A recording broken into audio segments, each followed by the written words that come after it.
Hi students, let's look today at how you will take your photos and now email them to yourself because we get to edit in Photopea. Yay, it's so exciting. It's just like Photoshop. You will love it. So here's a photo and I know that I'm going to want to use it today, so I tap it and I use the little box in the bottom left corner with the arrow, and that selects it. But I also want that crooked picture because I want to play around with how to straighten it. Which is the one? Maybe this one. It doesn't need a ton of straightening. Let's use this one. So I'll tap that. Now we're sending two pictures, and instead of selecting Google Drive, we tap email instead.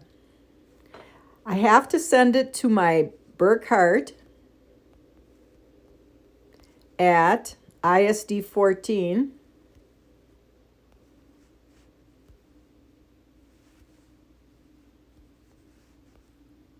account.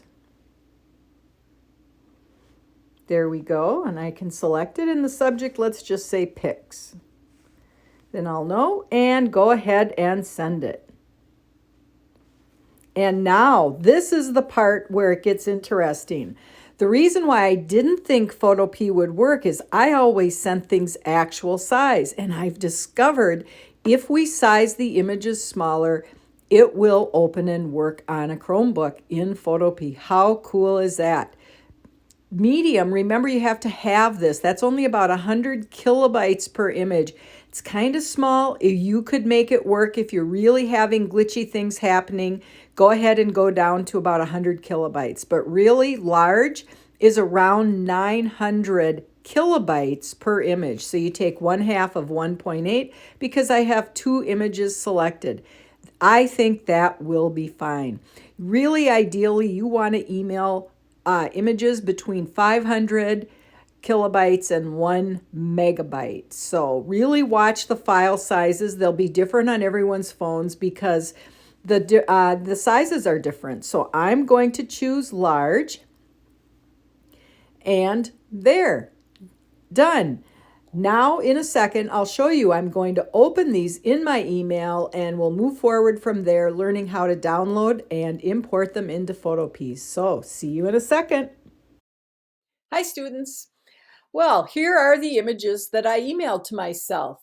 So, this is how you can open when you email yourself images and download them on your Chromebook. Just click on your image. I'm clicking on crooked first, and then over to the right, you'll see the down facing arrow. But some of you won't have that to download, so I'm going to show you what to do if you don't. Click on the three dots, open a new window, and now for sure you'll have that down facing arrow. So go ahead and click download. And then let's go back. Go back into our mail and do the same for Barn. We're going to play with both today. And again, the three dots, I'm going to ignore that because a lot of you won't see it. Open a new window. And there, down facing arrow. Now those images are in your downloads folder on your Chromebook or on your computer if you're using a computer. Pretty slick. Alrighty, let's go into Photopea. This is what it looks like. And when you first get in, you will need to log in. So I am going to log out so I can go through that process with you. It's super simple. Ignore the ads on the right. We're doing the free version, and so we will have ads. Otherwise, look at full functionality. It's pretty cool. So click log in, and it's as easy as just going to Google because that connects to your ISD14 account. And I'm going to click me here. And yay, now I'm logged in. And I will click this X in the right-hand corner of that window, and I am ready to edit. I am just going to click out. I seem to be running a little slow, so ignore me for a second. I'm trying to close a few windows. Oh, just for a second here. So here we are in Photopea. Now, to open an image that you saved to your downloads folder, it's really simple.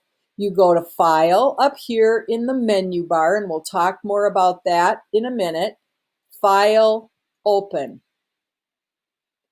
There we go. You will go to, well, I will go to my downloads folder because I just downloaded it.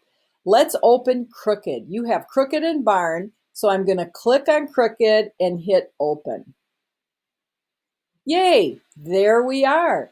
Now we can start talking about the different parts of Photopea, and it's just like Photoshop. Let me quick open Photoshop. Here's an image I showed you earlier.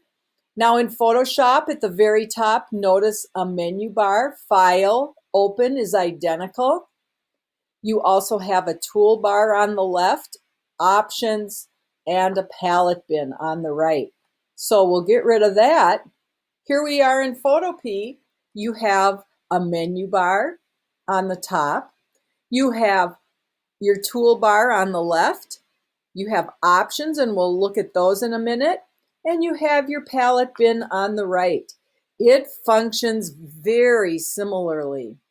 And if you learn how to edit in Photopea, when you get to the real Photoshop, you will know right what to do. So it's pretty cool.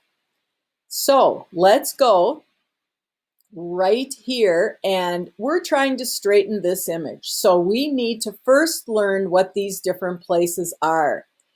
File, Edit, Image, Layer, Select. These all are in your menu at the top. Your menu bar is super important, and they're called menu because if I click on any one of these, look at all the things that are included inside. It is amazing. And say you're in Layer, every time you see that triangle, there's more menus inside. So it's super powerful. Lots of things you can access up here in the menu bar. Then on the left, we have the tools we're going to use. Lasso, crop, brush. Notice what happens in this bar below the menu bar when I click on the different tools. They're changing. That's because every tool has different options.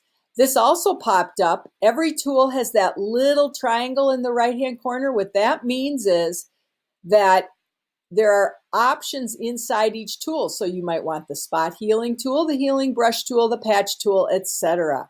And you will learn how to navigate where the tool specifically that you're looking for is located. For instance, in the brush, you also get the pencil, which makes sense that they would be grouped together. And the options for the brush up here are pretty cool, and we will use the brush right away. It's a really, really important tool. And just know and look at those. You can have blend modes, opacity, etc. Lots of really slick options. One tool we use a lot is up here called the Move tool. And in order to use the Move tool, look it up in this top menu, or I'm sorry, option bar. I'm clicking on and off the transform controls, and we will be using that today. All right, and then on the right is the layers palette. The two palettes that you'll probably use a lot are layers and history. History, if I click back to open, we haven't done much yet.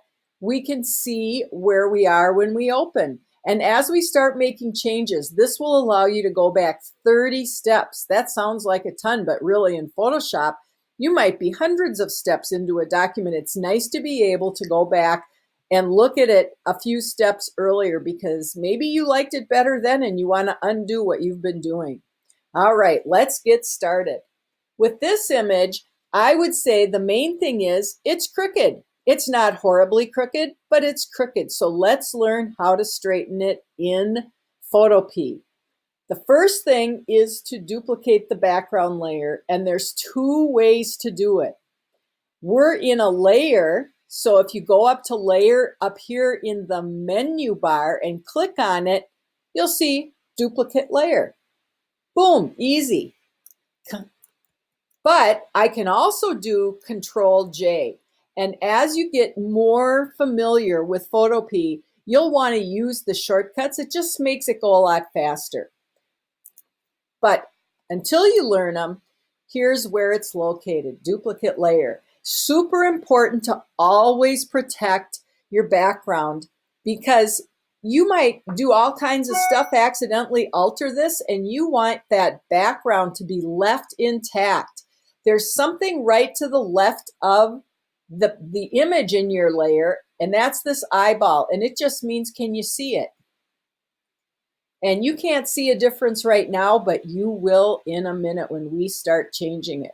So let's get started. There are two ways that you can affect this image. I think we're going to start just using the Move tool and checking transform controls. See the little handles that appear around that picture? And if I hover outside the outside corner, I get this double-headed arrow, and I can just simply twist it a little bit. This one probably doesn't need much more than a good twist. But if I turn off this background, there we go. I turned it off so we can't see it. You can see where you have that little checkerboard pattern means there's nothing there. And maybe there's something crazy underneath and you don't want it to poke through. So after you twist it, go to the middle and just drag it enough to get rid of that triangle. You don't want to actually stretch an image much because that tends to reduce the quality. It tends to if you have a lot of pixels and you're cutting some out, that's never great. But that little teeny bit is not so bad. There, I think that looks pretty good. Now, if you look up in the options bar, all the way to about 2/3 of the way over, you'll see the X and the check. That's how you accept a transformation or reject it. The X means, cancel, don't do it. And the check means confirm or yep. And Photopea won't let you go any farther till you make the decision to accept or reject that transformation. So we're going to check it. Yay, we love it. And then I'm turning the eyeball back on that background because if it was off and we turn this one off, we'd see nothing. So let's turn them both on and now turn the eyeball off. Look at that difference. Much improved. Now you could start editing it for color, etc. But always, always, always correct the crookedness before you do anything else. There's one more thing we could do to correct crookedness, and I'm not sure it'll work on all of yours. So let's try, and if it doesn't work, then don't worry about it. Ms. Burkhardt will figure a workaround. I'm going to duplicate that background again. I turned off this one, and now if we transform it, and normally you can go into Edit, Transform. Oh, we do have it. Never mind. Yesterday we didn't. Edit, Transform, and then go into Distort. This is another way. And Distort is really great. What if you have a building that is going up like a triangle and you need to fix that? Transform is your buddy. So let's go ahead. And now that we're in Transform, we can move each corner separate of any of the other corners. It's my favorite transformation, and I am just straightening by dragging it a little this way. How cool is that? So let's go ahead again and check the check, confirm, and now I'm going to turn the eyeball off on the first time we straightened it. I actually think I like the second better. This one really, really, really gets at that straightening. So remember, for this one, we went to Edit, Transform, and then over to Distort. And that allowed us to pull the corner handles to really straighten out that image. So just a little way to look at how you can fix a crooked image. I'm going to show you now how to save it. go up to File. Remember, File is where you open and File is where you close. Now, if I wanted to come back and work on this more later, I could save it as a PSD. And really, PSDs are Photoshop documents. We're going to call it a Photopea document, but really it's a Photoshop document. You could actually open it in Photoshop and see all the layers. How cool is that? So if you're coming back, save it as a PSD file. You can't turn in a PSD file because I have trouble seeing the image. If you're done with it and you're going to turn it into Ms. Burkhart, go ahead and choose JPG, which stands for JPEG, and then crank the quality up and just hit save, and it'll go back to your downloads folder. How cool is that? Notice down in the bottom of mine, it makes another name for it. So it should not override your original. But that's all we're doing in our first step, our first little intro to Photopea. Good luck, and this is just the beginning. You guys are going to have a ball with this.